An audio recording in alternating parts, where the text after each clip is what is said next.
Hello, everybody, and welcome once again to our mini series of Wrestling with COVID 19. Jim Boy Star and Josiah are both here as always. Hello, guys. Hello. Hey, And we've got a lot to talk about because this may be the only time where the three main countries of North America are going to be all mentioned in the same episode. Oh, that's true. Okay. And I just I thought didn't think about of that that. too. First off, what episode is this? Do you remember? Do you know? I I want don't to say even it's know. five is or this a? six. I was gonna say I think it's our fourth or fifth one, so it's Yeah, probably five. Okay. you guys keep That's talking. still more than I just want to open this up and say that's still more than I thought I was going to do of this. The fact that we have this many episodes is ridiculous to me. Yeah, and it's And how been badly what? we've been Yeah, handling this it. is Sorry, number six. six. And I think this is like month 7 of the pandemic. We're getting Yeah. going into it. We're in month 6, month 7. Mm-hmm. Not only that, but I think it also bothers me that not only is this just another episode of we saw you're still dealing with COVID and also in the pro wrestling side is the fact that we keep getting new news. And it's never good either.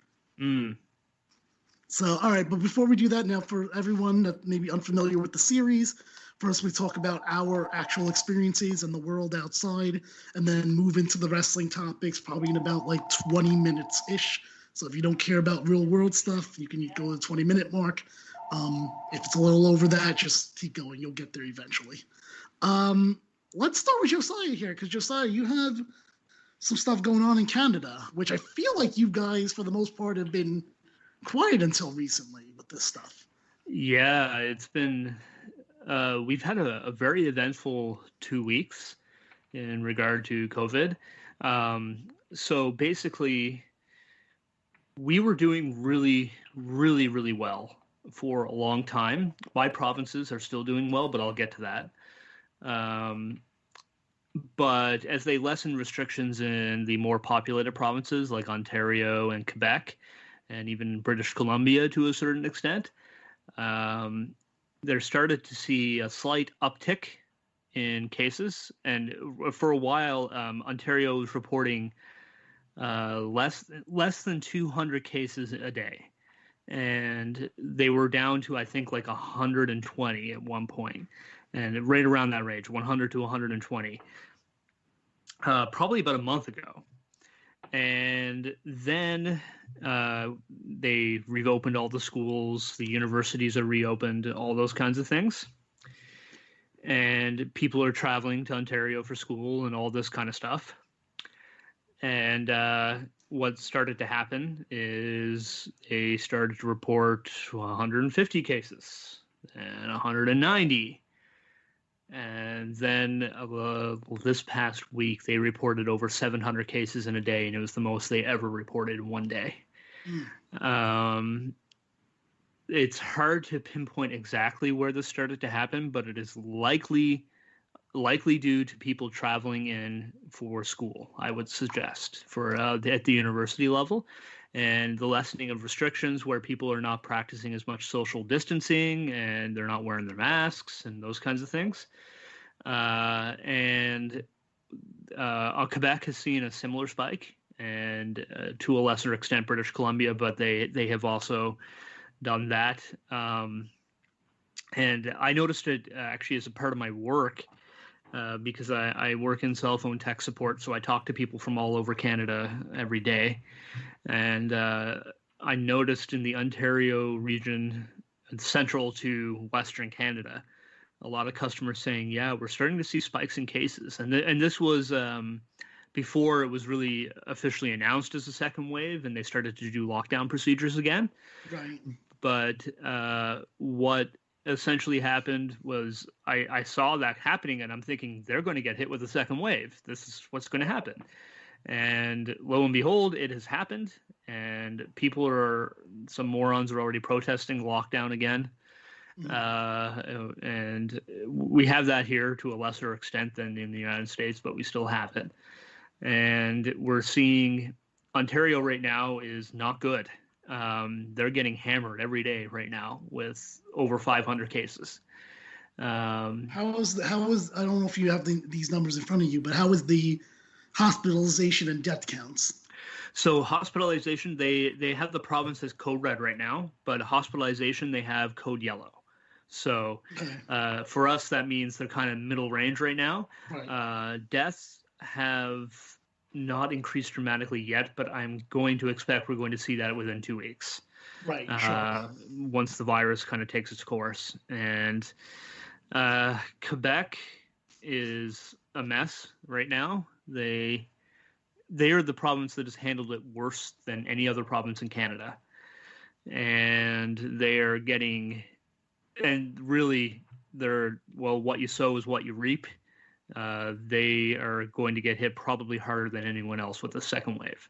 Mm-hmm. But my provinces, I am still in the Atlantic bubble. So that's Nova Scotia, Prince Edward Island, and New Brunswick, my province. Mm-hmm. Where we are allowed limited freedom of travel between the provinces. Like I traveled to Nova Scotia this past weekend. There's border checks and things like that, but we just have to fill out forms and things like that so they can do contact tracing if anyone is infected. Right. We have 6 cases in New Brunswick right now, 6 or 7, and it's all travel related from like workers having to travel into New Brunswick, which is allowed, but they have to self-isolate. If you travel from anywhere outside of the maritime provinces, you have to self-isolate for 2 weeks upon entry. It's rules for everyone. If you don't follow it, you can get prison time. Oh wow! Okay, I mean, I was going to say we have something like that where, or at least here in New Jersey and New York. In fact, I believe today it was updated. Today it's September 29th, and I would like to mention that there is a debate happening tonight, so anything that happens on the debate we won't cover because it will have already passed. Just want to mention that real quick. I think we put Colorado on there, but we took Virginia and Arizona off. It's an ever-changing list that I believe Bill is still on, so I cannot visit Bill because his state has done a terrible job. Basically, we have become the. That's not actually true, but I mean, my sister also lives in Maryland. They're blaming one city in particular, so I don't know if Bill feels the same way. But so I get what you're saying in regards to the travel restrictions, because we do have something like that here, but prison time is not a discussion here in regards to that. Yeah, like there have already been people who've been fined an extraordinary amount of money for breaking the protocol. Prison time would be like extreme, but they are people who have been handed fines for breaking the quarantine. If you're caught breaking quarantine, you will pay for it. They make that very clear, and that's part of why it's been easy to keep the virus contained here. Right. And there is something that concerns me, though. Our cases right now, among the 3 provinces, are less than 20, probably. So we're reporting, 1 case, 2 cases here and there. Mm-hmm. And all of it because of workers coming into the province, none or a student coming from elsewhere in Canada or the world coming here. Well, that's what I was going to ask you. Is I thought like a month or 2 ago, and obviously things could have changed. I thought you guys weren't allowing people into Canada. We do for work, and we do let students in. Okay. And that's never really. Does that include? Okay, so my question is then. Does that include new students as well, or is it just returning students? That's a good question. I think it includes new students, but a lot of universities have transitioned to virtual learning anyways right now, for the majority of their classes. It's really, from what I understand, it also includes new students, from what I understand. That they haven't shut the country to new students. You just have to isolate upon getting here.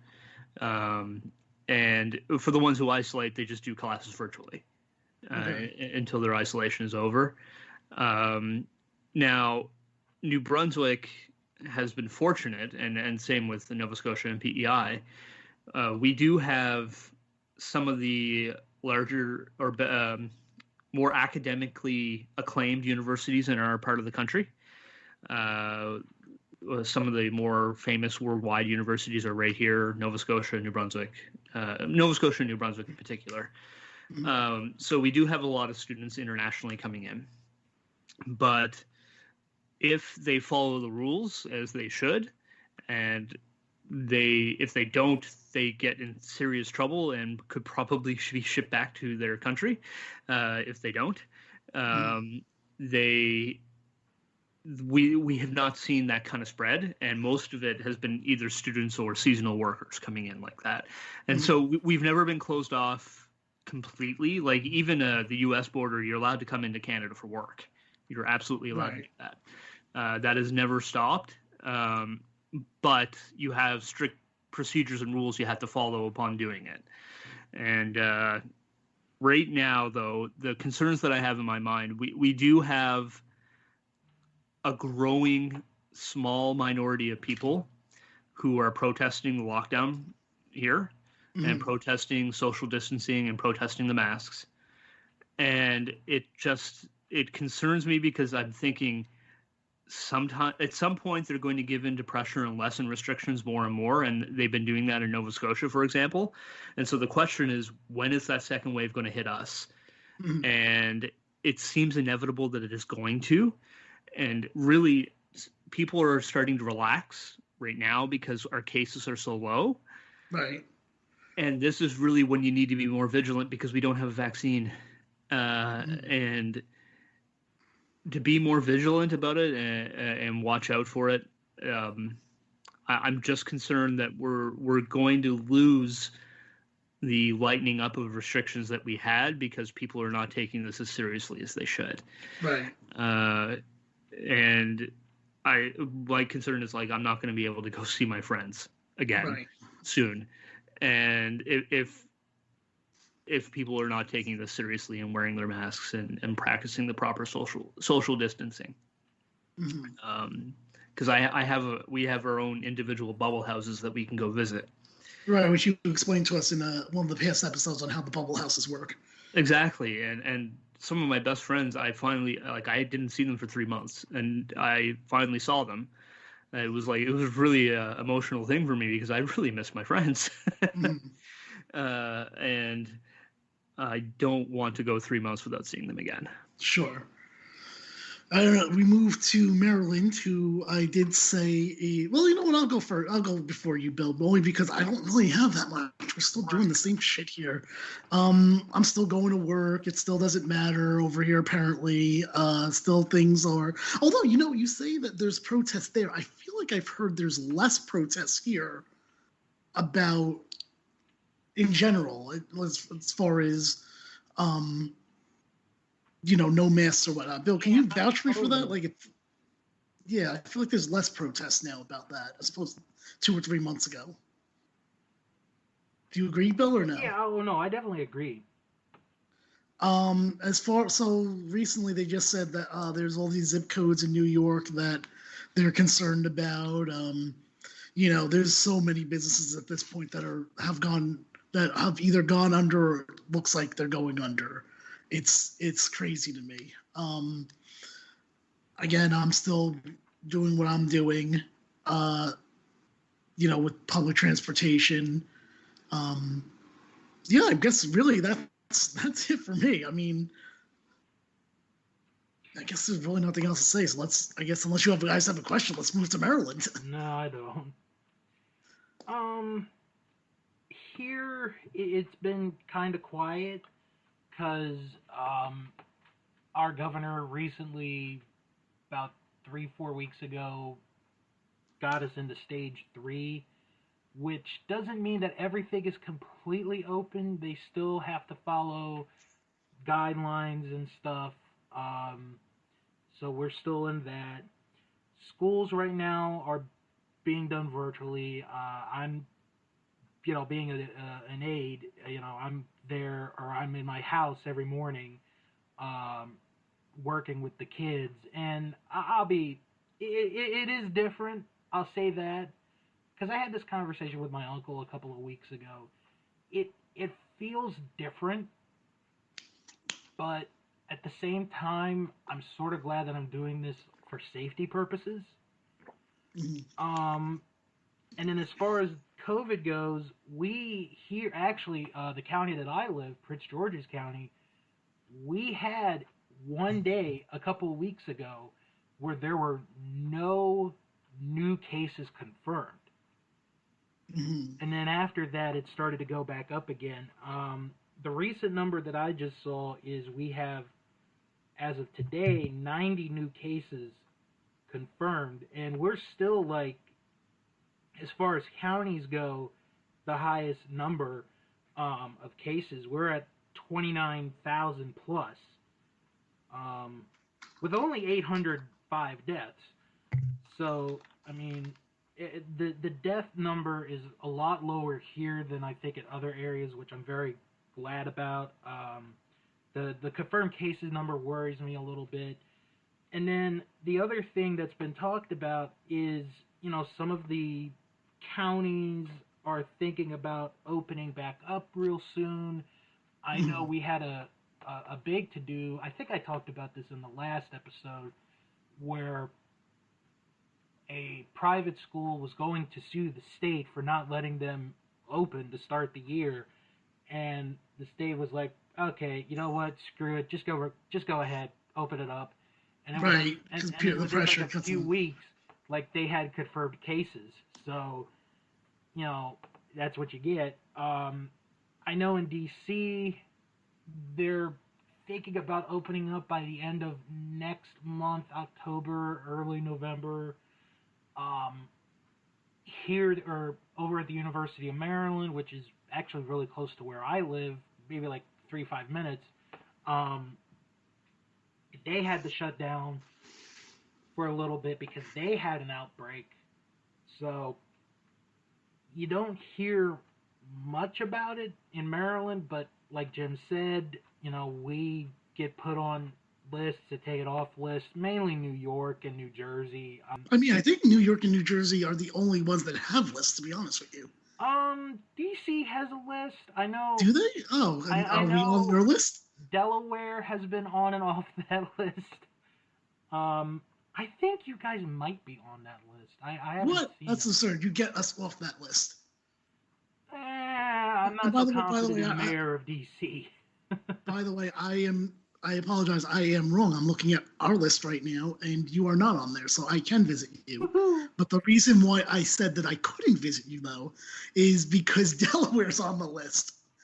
And in order for me to get from New Jersey to Maryland, I literally need to go to Delaware. Mm-hmm. I don't know if Unless you took the long way through Pennsylvania, go through like the Philadelphia area, but I guess I could do that. God, that'd be so long, though. it would. That's not worth it to see you. No, it's not. That much. I was gonna invite you for our lasagna Thanksgiving dinner. Oh no, you told me about the other day. I'd be pumped about that. I don't have anyone in my life that I'm spending Thanksgiving with now, so. I haven't talked to my dad yet if he's convinced the rest of my family to do it. So. So okay, so Maryland's in a better spot than I actually thought. I understood that. I'm just looking at these places because I'm looking to possibly go somewhere, and so it's like it's weird to try to look at this thing and say, where do I want to go, and can I do it? Mm-hmm. And like I always get bummed out when like, for example, I think is Vegas still on here? Nevada? Let me look real quick. Yeah, Nevada's on this list now, but I don't think they were. And I was like, oh, come on. I was like, that's somewhere I would go. Right. Whereas like they were like, oh, but guess what? Ohio's off this. Like, why the hell do I want to go to Ohio? It's a nice state. It's not that bad. It's got that song that I like. That's about Ohio. Oh, Cleveland Rocks? Well, okay, that's two songs. That's a good song. Because I forgot about that. No, I was talking about that old song from like, I feel it's like the 60s or 70s, like some years ago. What, like, it's called Ohio. It goes like, why, oh, why, oh, why, oh, why did I ever leave Ohio? Wow, how come? I'm surprised. I've never heard that. It's an old song. Sounds like something my parents would sing. So anyway, yeah, that's pretty much how much I care about Ohio. Okay. Our apologies to anyone that lives in Yeah, sorry. Okay, let me make it clear. I guess I'm not bashing everyone from Ohio. It's just I don't think there's anything fun to do there. That's my real criticism. Okay, that's fair. Jersey, I should mention, has been opening things up, which I see at this point it's so weird for me because I'm like you guys, like I'm not, because I've been doing this now for a couple months. I'm no longer scared. Like I'm just like, whatever, just give me more possible things to do, I guess. Mm-hmm. We do have some indoor dining, which opened, I believe it was Labor Day weekend, and recently our governor said that he is not attributing any kind of spike from the indoor dining, which is fair because it doesn't look like there was. That being said, we do have a county recently, as of today, I should say, that he's a little concerned about. Not surprisingly, not in North Jersey. It's down in South Jersey. I'm surprised by that because I figured if there was going to be a jump, it was going to be from North Jersey because it's next to New York. So no, like there's definitely certain things. There's certain things that I probably have a little more freedom than I did about 2 months ago. But still, I don't like outdoor bars. It's very different. It feels different. I don't like it. And I definitely am thwarted because of the cold weather coming. It's not that cold now, but it will be soon, probably within the next 2 or 3 weeks. So that's where I stand in regards to what's going on with me. So Josiah, what's the next plan for Canada? Is there a plan coming up here? What's going on? Well, I can say from my province, we still have indoor dining and all that open. Is it 25% capacity? Is there a limit? Yeah, they usually have a limit, like 10 customers or something like that at a time. When I was in Nova Scotia, I took the bus down, and there was only 5 people allowed in the terminal at once, those kinds of things. So the bus had social distancing on the bus. You were only allowed 1 person per 2 rows of seats or whatever, because it's 2 seats grouped together. Really? So okay. It's 1 person in each one all the way through the whole bus. You can't sit next to anyone or anything like that. So really we have most everything going now. Just at a smaller capacity. That's crazy to me, the bus thing, because it's funny you say that because this is a good time for me to bring this up. Earlier last week at some point, I want to say it's Thursday, was the first day that I rode on the train that everyone was sitting down somewhere. And I was like, oh my God, does this mean that like it really gave like some kind of sense of like, okay, what's again, I'm not uneasiness because at this point I don't care.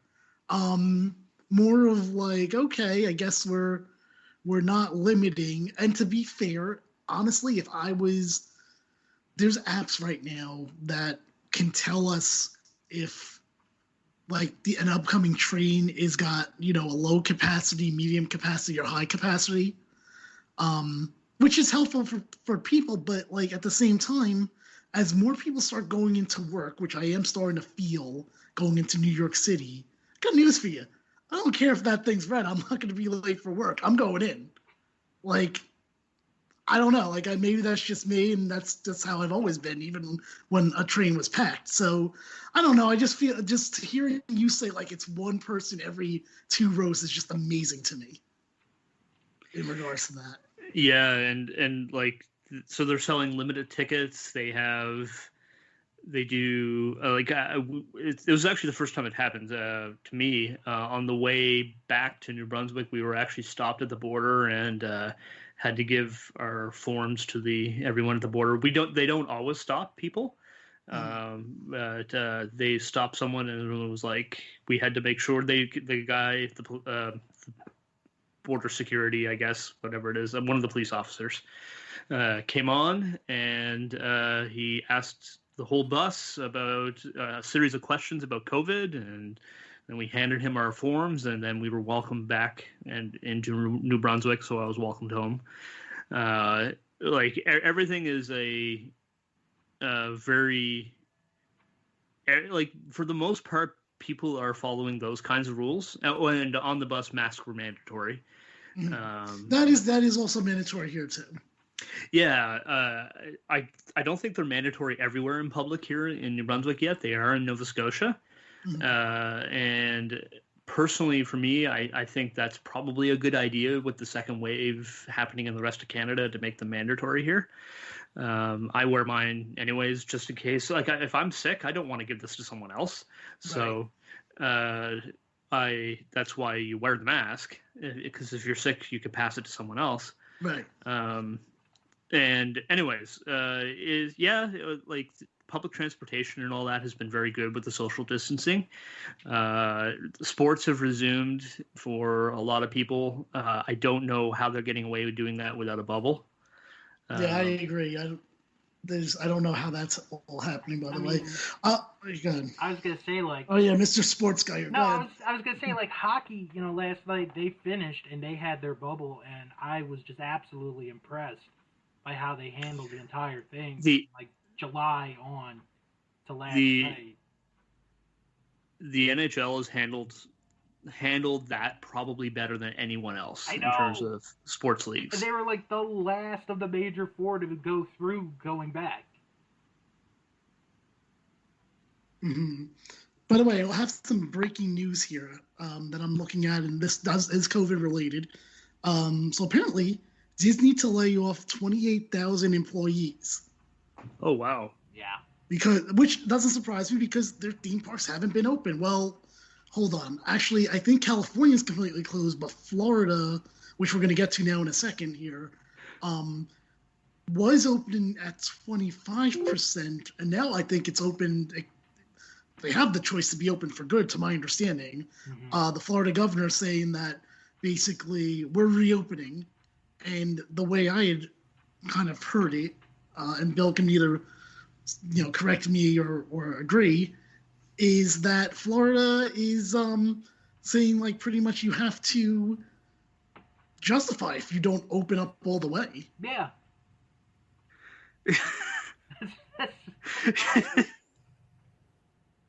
I just facepalmed so hard because Florida is over there being Florida.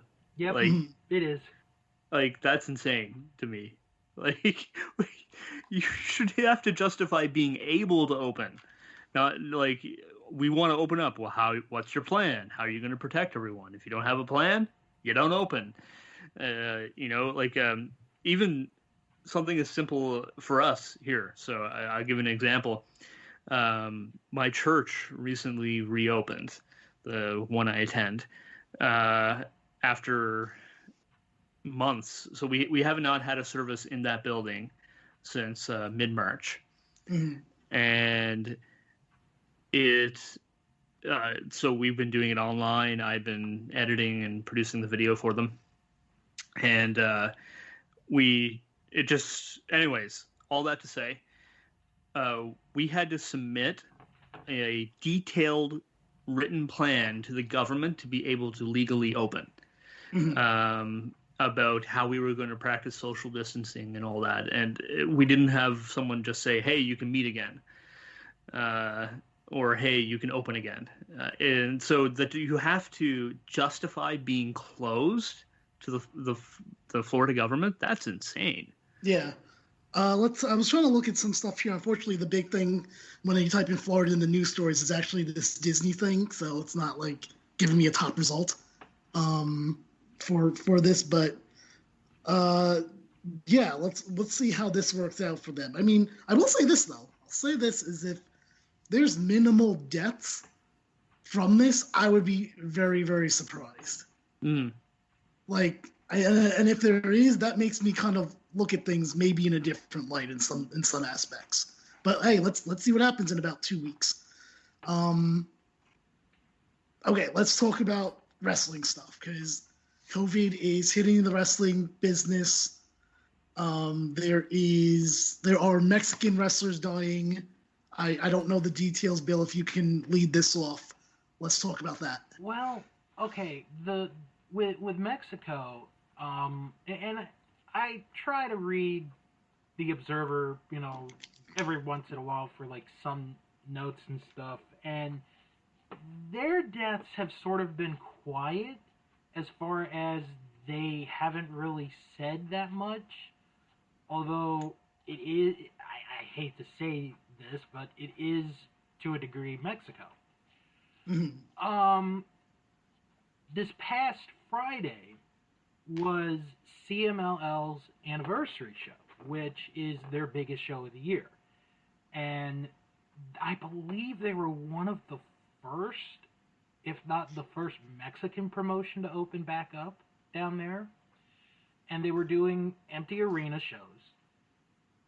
And what they did for their anniversary show was they had the fans vote for like every match, like who's going to challenge for this belt, who's going to challenge for that belt. By the way, before you continue, I have late breaking news from Mexico. Mm-hmm. Are you ready for this one? Uh-oh. Well, this was from a day ago. And again, we are recording this on September 29th from NBC News. I'm just going to read the main headline here. Mexico says an official coronavirus death toll won't be available for, quote, a couple of years. Wow. Oh, my goodness. Oh, man. So, okay. Continue. I just figured I want to add that as you continue your Mexico story. Yeah, thank you. So, oh, wow, I can't top that. No. So, like, the week of the show, they were starting to announce that some wrestlers were now not going to be able to appear on the anniversary show. And the biggest name from there that people here in the U.S. would know is Bandito, who wrestles for Ring of Honor and on occasion New Japan. And he was going to be on that show. Another big name is Ultimo Guerrero. Yeah, I was going to say him. Yeah. And there was even a picture that was released before he contracted this of him working outside. I guess it's like a restaurant, but it's like you get your food from the truck and then you sit there. I can't really describe it. Okay. But he was a waiter there, and he brought food over, and his mask was off to protect his face. So in total, about 5 or 6 people ended up contracting it and had to miss this show. And I think they ended up canceling the show. Did they not? No, that show went on. Oh, it did? Okay. Mm-hmm. Of course, when they're going to let them wrestle again, not really sure. So, because I don't think AAA has started back up. That's the other big promotion in Mexico. Right. I don't think they've started back up yet. So, it's a little, it's a little scary down there right now. And then especially with you saying that they're not going to have the numbers for years, that makes it even more scary. And lots of smaller like indie promotions have been running, and older Mexican wrestlers, and we don't know how many yet, just because it hasn't come out, have died because of COVID. And we hear some names that passed away, and they're usually listed in the Observer with an obituary. But the truth is, we don't really know the full amount yet. Right. And I don't know what it is, but obviously they're not handling the virus very well down there. And it's unfortunately resulting in a lot of deaths. Yeah. And that includes to Mexican wrestlers. And we are going to probably hear a lot more about that in the coming months. Right. All right, so we'll have to see what, like you said, what happened. I'm still surprised about the whole we won't know a number for years, because as bad as the United States is doing, at least we know. Yeah, at least we know exactly. Right. Like, I mean, I don't even want to surmise to guess what that number is going to be when they do quote unquote release it, or even more importantly, how much they're going to try to fudge the numbers actually, and try to put it off on something else, or something like that. But also we'd have the states here in United States wrestling in the form of NXT, AEW. There was some Clash of the Champions. Right? I told you I keep getting confused between that and Night of Champions as a name. We're still working on that. It's basically the same pay-per-view. Yeah, well, yeah, but this one was headlined by the great Uso, which I did enjoy. Yeah, that was an enjoyable main event. Yeah, I did enjoy that because it was a very good story. Yeah, and it was fresh, and people like Jey Uso, and I don't know. It's like I said, it was very fresh, but it also results in some card changes apparently. Bill, you said 2 matches were taken out, right? It was the tag team women's match. Yeah. And what was the other one? I can't think of. And I just watched this thing 2 days ago. The original match for the SmackDown Women's title. Oh, that's right. The Bayley thing that happened. Yeah. And see, it's weird because in WWE's case, we might not know if it's COVID, because they've particularly said that for talent to not let people know. I don't understand. What's the logic for that? If anything, it gives them an excuse on why TV was bad. Like they can say, "Oh, we didn't know this was going to happen." Oh, the virus doesn't exist, pal. I mean, I guess that is part of it. But why? I don't know. I just feel like, from a PR standpoint, it actually makes your company look better by saying "Oh, well, we couldn't really flesh out this story because then this person got COVID." Honestly, that's really pretty much how WWE handles major injuries as well. They don't talk about concussions. Mm-hmm. If they say someone is out with an injury that is not specific, it's just they've been out for medical reasons. They have not been medically cleared, and they don't tell you why. It's a concussion. It's almost always a concussion or a neck issue, one of the two. Right. And they have this weird restrictive rule where they don't want anyone talking about COVID, and part of it is because, well, we don't want to remind people that it exists. But I mean, or when you do that, it's like you're living in some fictional reality. Yeah. Right. That you're denying reality, and don't deny reality. Like the first thing AEW said when Lance Archer was diagnosed with COVID, he's been diagnosed with COVID. Mm-hmm. Right. He's out. He's not going to be able to do the match against Moxley. And we will talk about that a little later. Mm-hmm. But so with Nikki Cross, what I read was her husband, Killian Dane, was around somebody who had it, or who ended up having it. Mm-hmm. So she, I guess, quarantined herself. Okay. Which makes a lot of sense.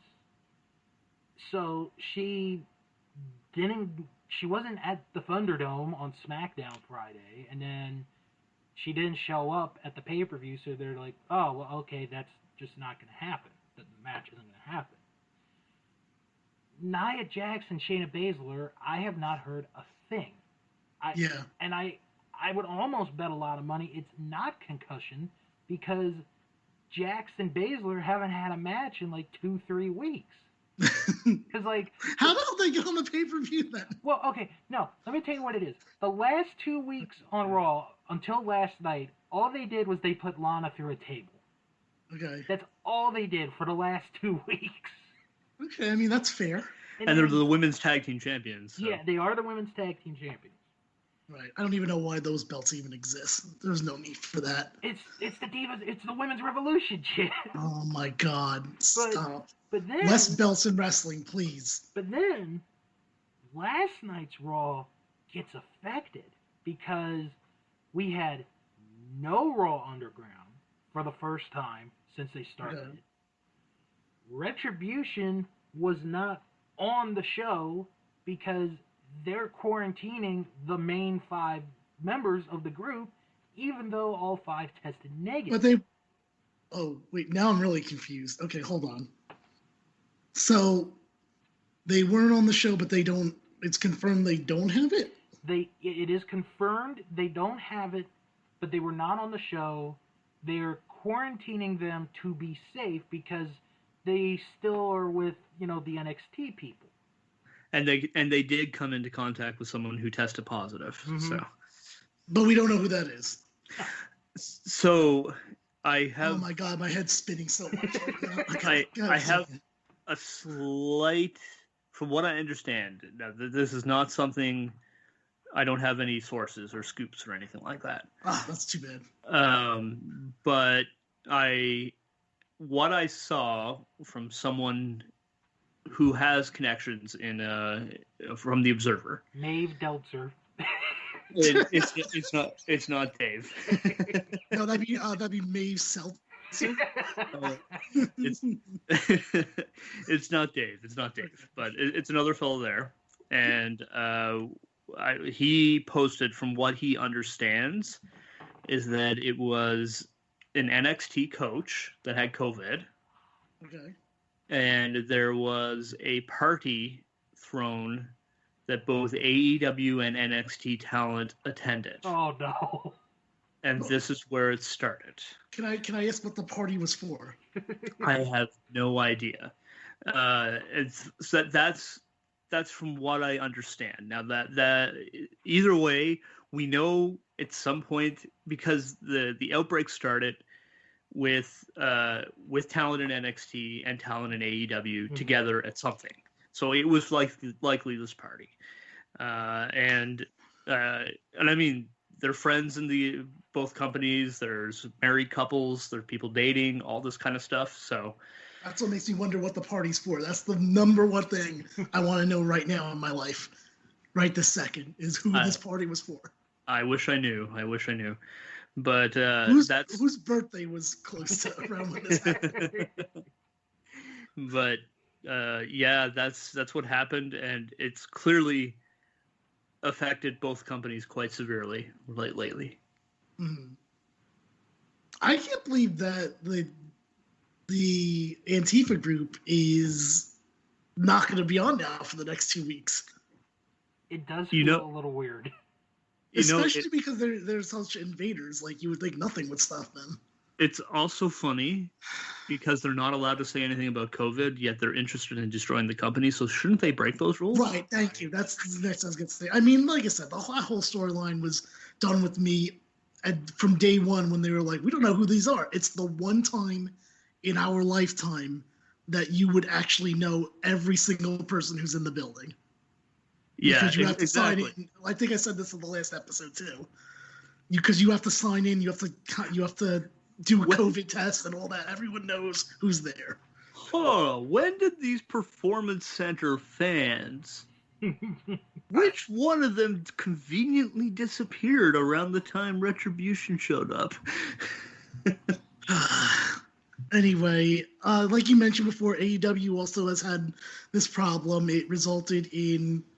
Now, okay, here's a question. We know Lance Archer had COVID. Mm-hmm. Is that also from this party? I'm not sure. I heard it was from a family member. Okay. Yeah, that could have been a separate issue. Yeah. I mean, I think Archer lives in Texas anyways, so it was likely a separate issue for him. And now, was anyone else affected by this that we know of? There were a couple names. There are some folks in AEW who are self-isolating right now. Okay. Do we know who?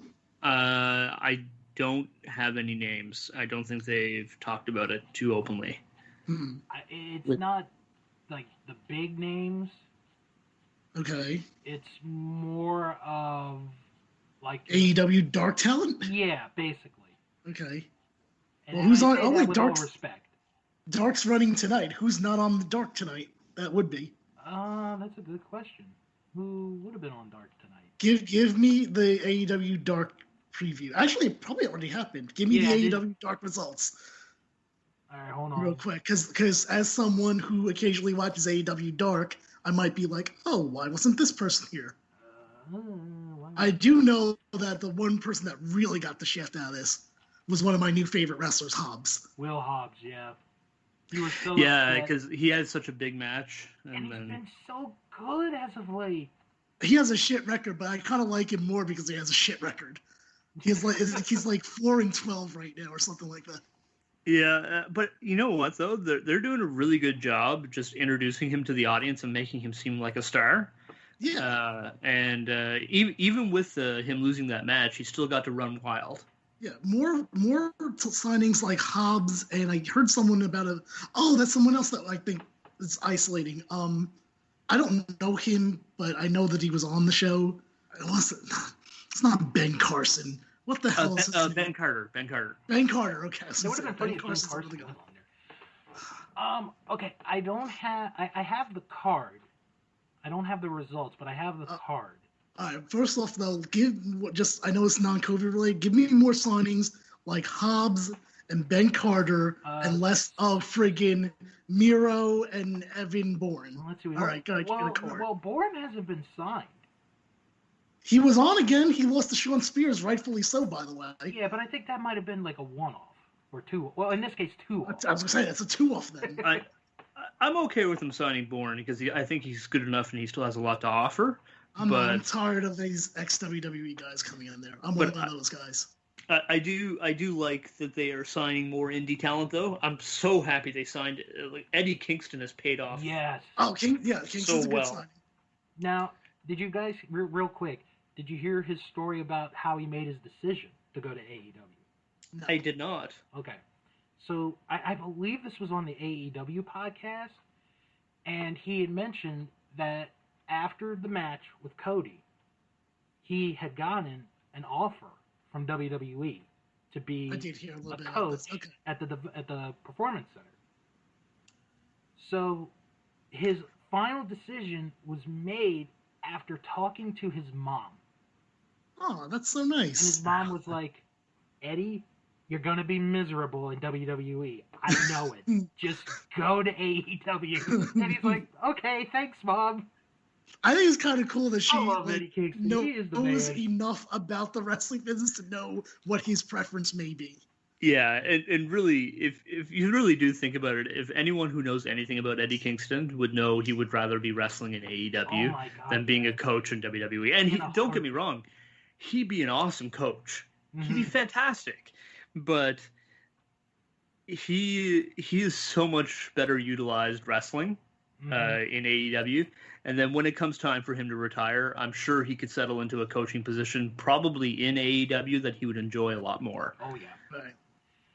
Right. Give me the dark matches. Let's see if I can realize who's not there. Okay, so we had Scorpio Sky and Frankie Kazarian facing Ray Rosas and Ryzen. Okay. Penelope Ford against Alex Gracia. Okay. The Best Friends against Mbadu and Bishop King. Okay. That's a new one. Jungle Boy and Luchasaurus against Dark Orders number 5 and number 10. Okay. There's already one person I'm thinking of that, but let's see if they're on this card. Go ahead, continue. Billy and Austin Gunn against Sean Dean and Cesar Bononi. Sean Bean? Sean Dean. Oh. It's like I told Bill Josiah, I could probably make up names and say that they wrestled on Dark, and you would probably believe me. Cesar Bononi wrestler? He must have got a tryout then. Ty Conti against Red Velvet. Okay.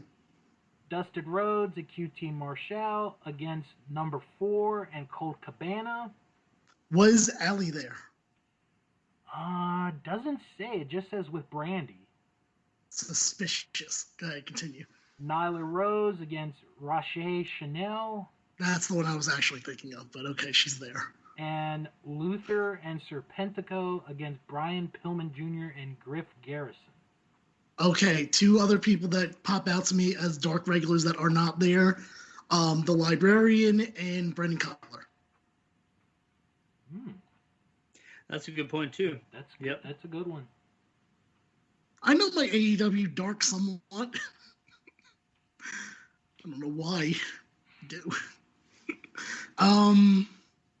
What other cases happened that would have affected wrestling that we know of?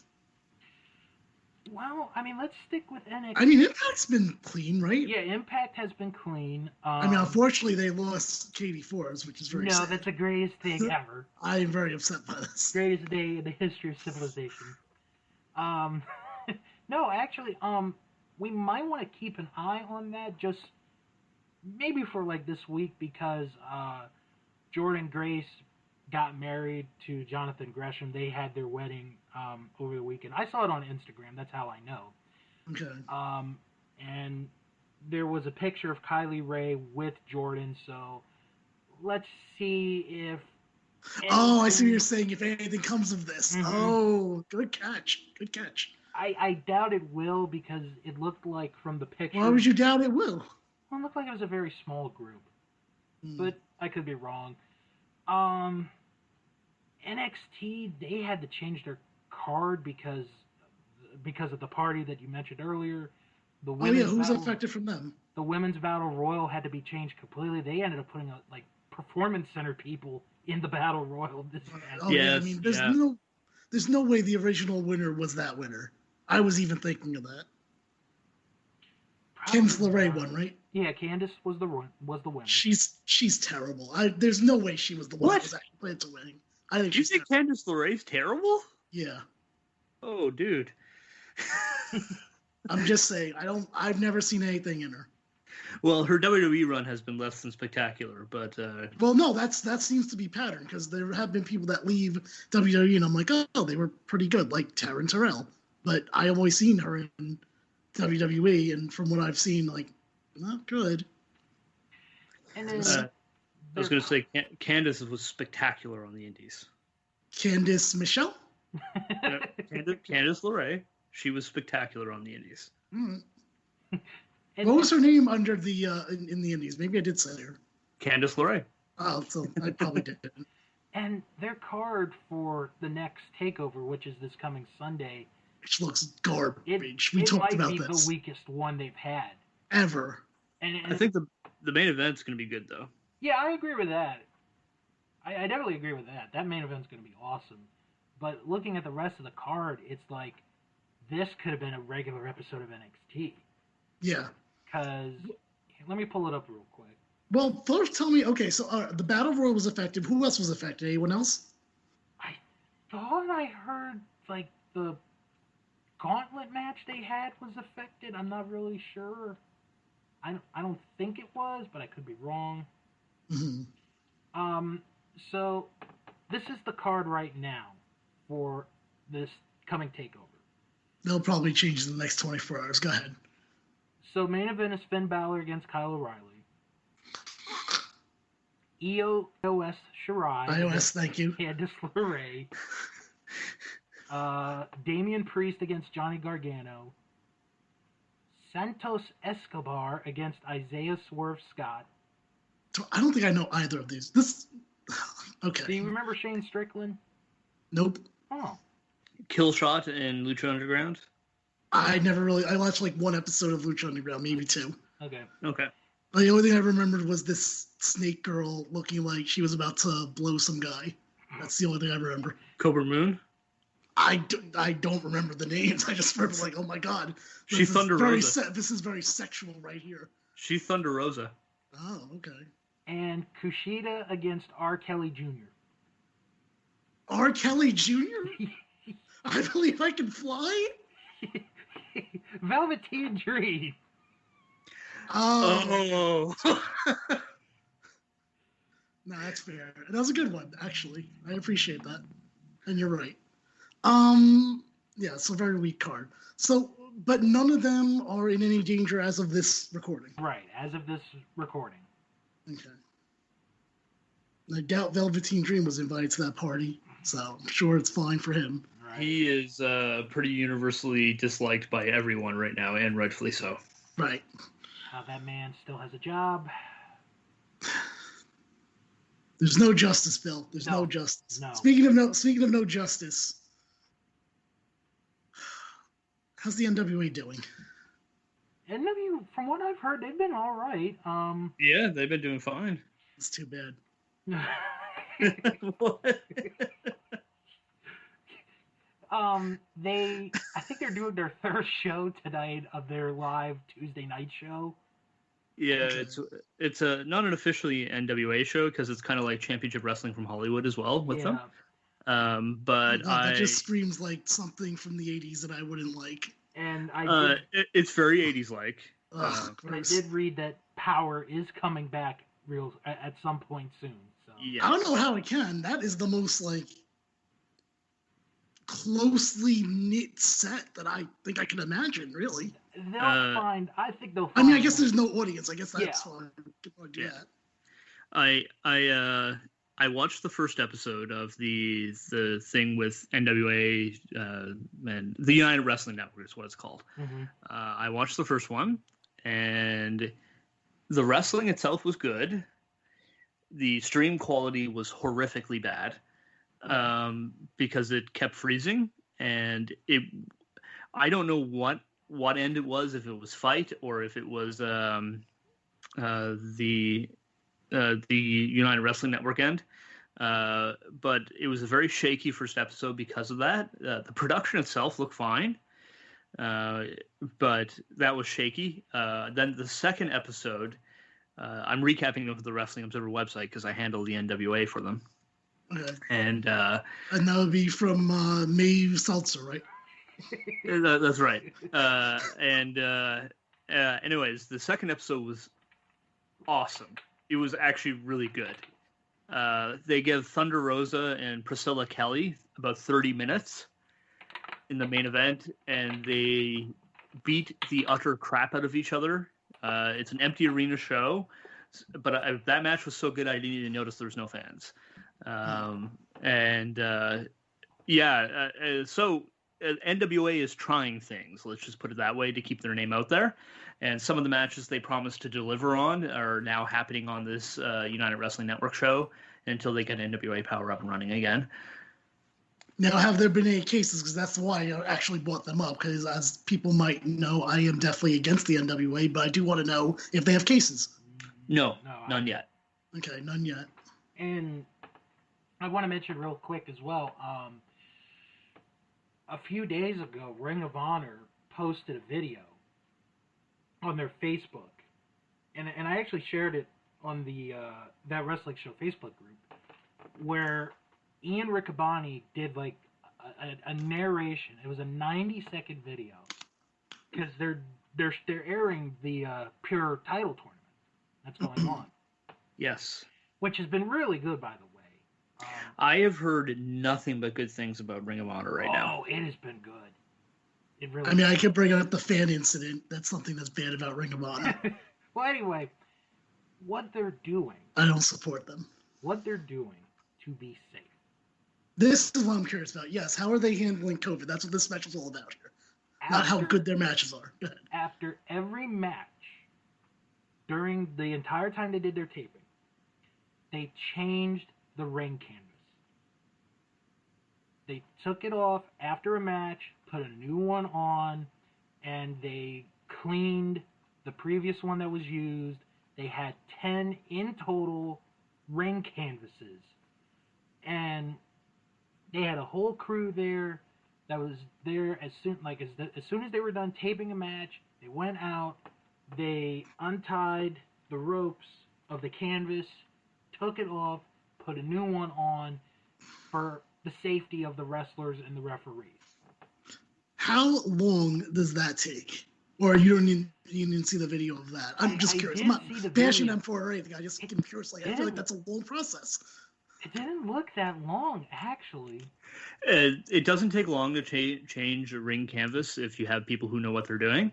But does it take a lot of people to do it? They had probably like 20 people around the ring doing it. Okay, that's a lot. Okay.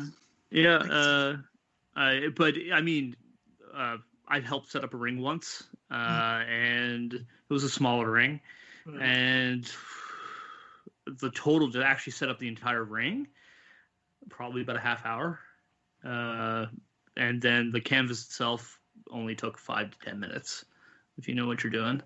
I guess what I'm saying is I imagine those tapings to have been marathon tapings then because of this, which I'm not saying is bad. In fact, it's more safe probably, but I'm just saying if you're a Ring of Honor talent, I'm like, oh my God, this is going to take forever. Imagine being like the fourth match. You're like, I'm going to be here for 4 hours. Yeah, they taped everything in a few days, and they had everyone enter a bubble. And like once you were in, you couldn't leave. They provided food for everyone and all this kind of stuff. And I think they taped 8 weeks of TV at once. Yeah, they did. So if there's a promotion that is actually handling all this right, it's Ring of Honor right now. At this point, are there any promotions that are not running? Well, is MLW running? Not yet. Not yet. Okay, so there's the one. But they've been teasing like as the restart. Okay. See, when you say the word restart, that makes me think that any of their title holders are no longer champions. No, they're because that's what a true restart would be. Like if I played a game and I decided to restart my system, I feel like my save file would be gone. It's not a strict restart in that regard. It's just a restart of shows. I shouldn't say that because actually these days it just saves on there. I'm saying if it was like a Nintendo game. Okay, so let's see. We have a little more time here. That any other COVID cases that is New Japan? Are they saying any COVID cases? How are they doing over there? So New Japan is doing exceptional. I'm not surprised by that at all. I'm watching the G1 right now, and anytime they haven't had anyone in the G1 itself display any symptoms, but they're testing all the wrestlers multiple times on the tour. And how they're doing it as well. This is a very smart way to do it. They created bubbles for each block. So block A does not interact with block B. So if for people who didn't know, the G1 Climax is a round robin tournament with 2 blocks, block A and block B, 10 wrestlers in each block. And they compete against each other. They all wrestle each other, and the one with the most points advances to the finals. That's typical round robin stuff. So what they're doing on the tour is night 1 was block A, night B is block 2, night 3 block A, and they alternate back and forth, which is they have always done, but they completely scrapped the tag matches that the opposing block would have. So on night 1, block B would have had 5 tag matches or 4 tag matches, with the competitors from block B competing against each other to help build up the matches for the next night. The singles matches, and they completely scrapped that. So what they're doing is 1 Young Lion match, and then the 5 block matches, and the show's over. Each show's about 2 hours long, 2 hours to 2.5 hours long now. And then the people from block A, when they're done, they travel to the next town. They stay in their own little bubble, and they get to rest, they get the night off, and then they come back the next night, so there's no tag matches. So, and Block B does the same thing. So they're only interacting with the people that they're set to compete with. Okay. And so they're keeping them all isolated from each other. They're doing it very, very well in that regard. And everyone's being tested extensively before every show. And with 19 shows in 30 days, you do the math, and they're probably testing them before they even enter the hotels in each town. So, plus the capacity for all the arenas that they're running, I think they're still running 25 to 50% capacity. And everyone's wearing masks, and there is no cheering. You're only allowed to clap, and everyone is clapping. But they're allowed to clap and stomp their feet, and they're being nice and loud for the big matches in that regard. The atmosphere is a little bit different because of that, so the matches don't feel as heated necessarily, but they're still high-quality wrestling.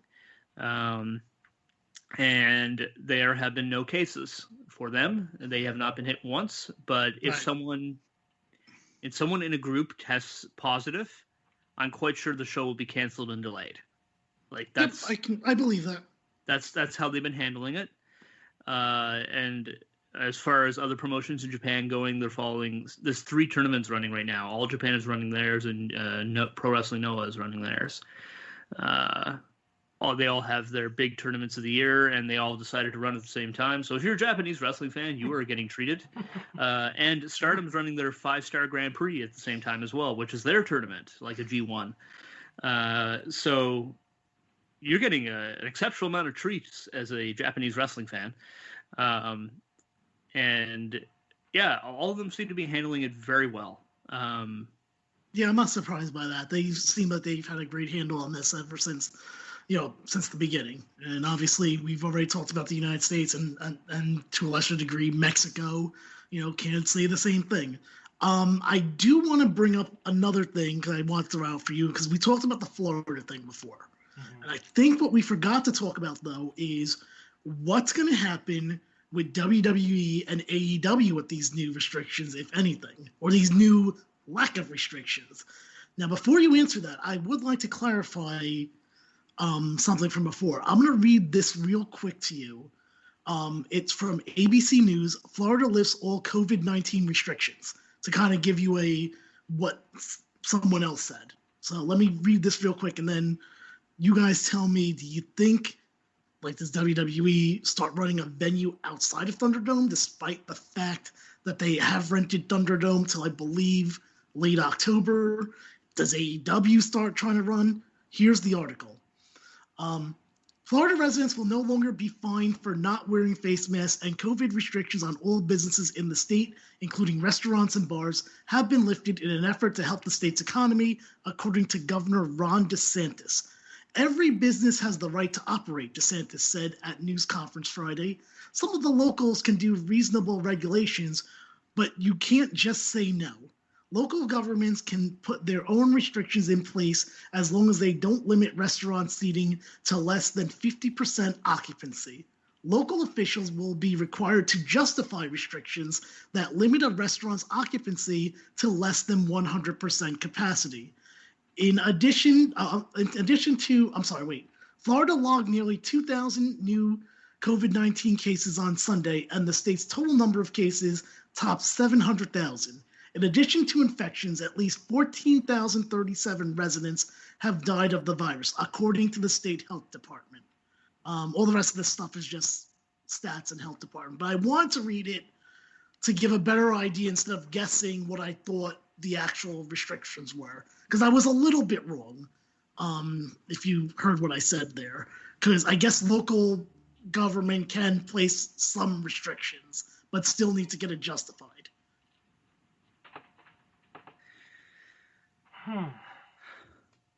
I don't see this ending well. Okay, so now on to my wrestling question. As I mentioned, do you think this affects WWE or AEW? So theoretically, they can run with fans now, can't they? Absolutely. Both of them can. I mean, AEW has been to a limited extent anyways. Yeah. But they can up it now. They can, but I'm not sure if Tony Khan is willing to take the risk. Well, I don't even know how these other tickets are selling, to be honest with you. How are the tickets going with the current fans? I mean, are they selling all them out? I saw a great promotion that was like, if I was down in Florida and wasn't scared, like I am right now, where it's like a season pass. Yeah, it's like 7 shows for a reasonable price. And if it's interchangeable, I would definitely get that because I'm like, yeah, if I don't want to go this week, someone else can go. Yeah, I think they're doing all right. Most weeks they're hitting the 15%. But the truth is, too, even if they were to open up 100%, there's no way they're filling that building 100%. Mm-hmm. Not now. Not in the middle of this pandemic. There are enough reasonable-minded people that won't go. But I could see them opening it up eventually to 30% capacity, then to 50 if it goes well enough. At least trying to. But they would have to have everyone in bubbles. They would have to have the masks mandatory before I would even become close to comfortable with that. If they do it like New Japan is doing it, great. Go for it. Go for it. Yeah, you know what? There's no harm if you monitor it the way New Japan does.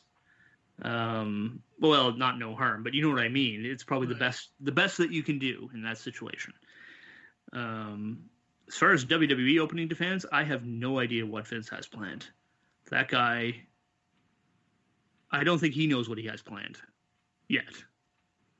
Well, the other thing I was thinking of is, okay, so they have Thunderdome that they've been using for Raw and SmackDown, but, I mean, NXT's not there, so maybe that's the one you run. Yeah. If they would let a few people into Full Sail, maybe that's what they could do. Perhaps, yeah. What do you think, Bill? What do you think AEW and WWE are going to do, if anything, with this new lack of restrictions? I think AEW's going to stay at Daly's place. I don't see them going anywhere. Right. I could... Maybe they open up a little bit more, but not too much more. Mm-hmm. Like, I think Josiah saying 30% is actually a reasonably good number. With WWE, it's so weird. It's so hard to predict them now because, you know, their deal with the arena they're in does end at the end of October. So I think the October 30th SmackDown is going to be their last show there. And then it's like, where do you go? I mean, you can't, at this point, you can't go back to the Performance Center to run shows. Mm-hmm. If you did Full Sail, it would basically just look like the Performance Center, except smaller. Right. Unless what about, I heard the rumor of that, maybe a letter went out, like, get ready to tour after this is over? I've heard that too. Mm-hmm. But the question is, what places would be willing to open back up and let a WWE show happen in their venue? Not many. Not many. I don't know, you say not many, but, like, the venue's not being used and the owners of the venue aren't getting any money. So if you have someone that would buy or, you know, pay for the time there, I think there might be some. I mean, these are businesses that got no revenue since April at this point. The question is less about the venue and what states will allow it. Exactly, because like that's true. That's like I could see them maybe touring Florida, make it like a territory for a little bit. Okay. Be like, oh, Raw is in Miami tonight. SmackDown's gonna be in Tampa on Friday, and then like the next week they go to like Tallahassee, and then they'll go to like Daytona and other places. I guess theoretically they can do that. Honestly, I would not be shocked if they tried to do a Florida loop. That would not shock me. That actually might not be bad for a little bit. Mm-hmm. Just because they would be in one state. Right. And then the one that's not being restricted either. Exactly. So yeah, and then if other states start to become like Florida, and you pay close attention, do you then take the chance to leave your comfort zone, which has been Florida since March, and go to another place? But also the other problem, I'm going to say the other problem is that some of these states have travel restrictions, like we mentioned earlier with New Jersey and New York. But the problem is like, and I remember being so mad about this. I don't know if we probably talked about it on the show, is when our governor was asked about the sports players, because we have MetLife Stadium. Mm-hmm. It was kind of indicated, no, they wouldn't have to do the travel restrictions. I'm like, why? They're not better than me. Fuck that. So, like, I say travel restrictions might be an issue, but maybe not. Maybe they'll be welcomed everywhere just like the sports players are. Maybe, but I mean, there was news that came out today that the Tennessee Titans had to close their facility. Their football team had to close their facility because 8 people tested positive for COVID-19. 5 of them were staff, 3 of them were players, and they were in Minnesota over the weekend. And like they closed their facility until Saturday because of this outbreak. So this is like the first major outbreak that the NFL has had this entire time. And that do you think this is a big... Sorry, go ahead. Sorry. No, I was going to say that should be something that WWE should keep an eye on, because if you have a team that traveled from Tennessee to Minnesota and then came back, and then you end up finding out 8 people tested positive, that's going to raise a couple of flags there. Mm-hmm. Yeah. And then, well, right now with Minnesota, no one has tested positive, but they closed their facility. How long that's going to be closed, not really sure. Right. Side note, out of curiosity, Bill, do you think this is the beginning of the end of the NFL this season? That's a good question. I think it is. I think you're done. If I think you should pack up your fantasy football league. I know. And there were some leagues where I was like 3-0. But anyway. I was like, this isn't what I want to happen. I want it to be just everyone goes and takes a knee and people get mad and don't watch the NFL. That's what I want to happen, not this. Oh, that's been happening. Oh, no, it has been. I know, but it wasn't going to be the end. I think if we get one more team within this next week, then I think they might consider starting to shut down. Yeah. Because it starts with 1. And Tennessee to Minnesota is not close. That's a bit of a distance. And how many weeks in are they at this point? 3, right? Yeah, they're going into week 4. Okay. Yeah. Okay. So you're right, though. Well, maybe they'll reconsider if this thing happens with the NFL. Mm-hmm. I don't know. All right. If either of you two have anything else to bring up, we'll do final plugs after it. Any last things that you guys have? Nothing that I can think of. No, yeah, I think we're dreamed here. Like I said, unfortunately, I think we're going to wind up doing another one at this time next month, if not sooner, because I do expect there to be news in Florida. We continue to look at what's going on in Canada. We have the election coming up. We have vaccine stuff possibly. We'll see what happens with that. I think we're in for at least another 2 or 3 episodes of this, even though I really am surprised this went past 5 episodes. If you were to ask me back, when did we do the first one? In April, right? About April. Or May. Like, how many episodes of this are you doing? I would have said 3. We're at 6 episodes now. So yeah, we'll see what happens. Josiah, give some final plugs. Where can people find you? You know, I was thinking about messaging you the other day. I saw trending worldwide on social media. What was it, like? Downtown Canada? No. Jesus is Lord or something like that, or Jesus is King. I was like, I bet Josiah's pretty pumped about this one. I didn't see that myself. It was weird. Out of nowhere, it was like in the afternoon. It was like trending number 7. And I was looking to see like if someone said it. I was like, can't really tell. It doesn't really say. It just everyone decides. Yeah. Everyone just started to love Jesus all at once, I guess. I don't know. Well, you can find me at WR_Central on Twitter and Twitch, and I think that's it for my social media in that. Twitch. What's that? What are you doing on Twitch? Nothing right now. I haven't done anything in a while. I've just been too busy with work. I do hope to I hope to eventually stream more when I get more time, but I don't have the time right now. You just did something recently. I saw that, right? Like you did a service? Oh, a church service. Yes, I did.